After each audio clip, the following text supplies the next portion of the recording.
Haridustöötajate liit istus täna taas läbirääkimiste laua taha koos minister Kristina Kallasega. Hetkel on õpetajate alampalk 1820 €, kuid soovitakse, et järgmiseks aastaks tõuseb see 2201 euroni ja sealt edasi veel 2305 euroni.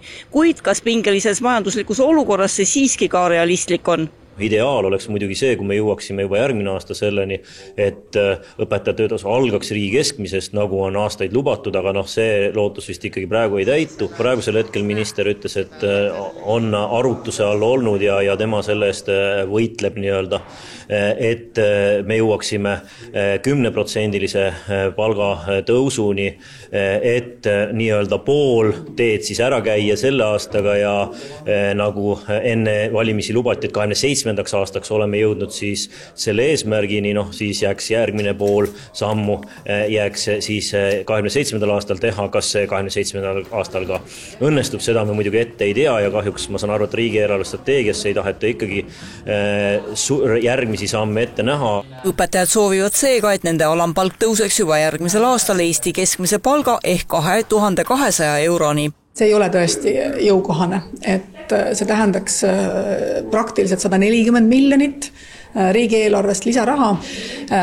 Palgatõus tuleb, seda on koalitsioonis väga selgelt väljendatud ja see on meil ka koalitsioonis kokku lepitud. Meil käib jätkuvalt veel diskussioon selle üle, kui suur see palgatõus saab olema. Ma olen öelnud, et see tõus peab jääma 7–10% vahemikku, sest see oleks õiglane tõus, arvestades seda, et kõik need valdkonnad, õpetajad kaasa arvatud, ei ole mitu aastat palgatõusu saanud.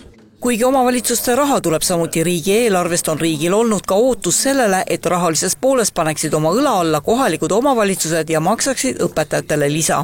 Alles paar aastat tagasi tõsteti õpetajapalka 24%, mis tõi automaatselt kaasa ootuse hariduse tugispetsialistid, lasteaedade töötajad, kultuuritöötajad, raamatukogutöötajad, noorsootöötajad, kõigil tekkis automaatne ootus.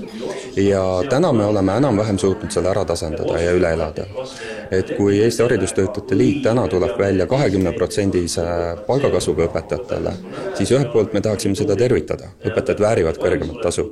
Aga küsimus on see, kas kohalikud omavalitsused suudavad teistel töötajatel samavõrra palka tõsta. Kose vallavalitsuse haridusnõunik kinnitab, et õpetajate palgatõus paneb omavalitsuse suure surve alla, sest palgalisa ootavad ka kultuuritöötajad, lasteaiaõpetajad ja raamatukogu hoidjad.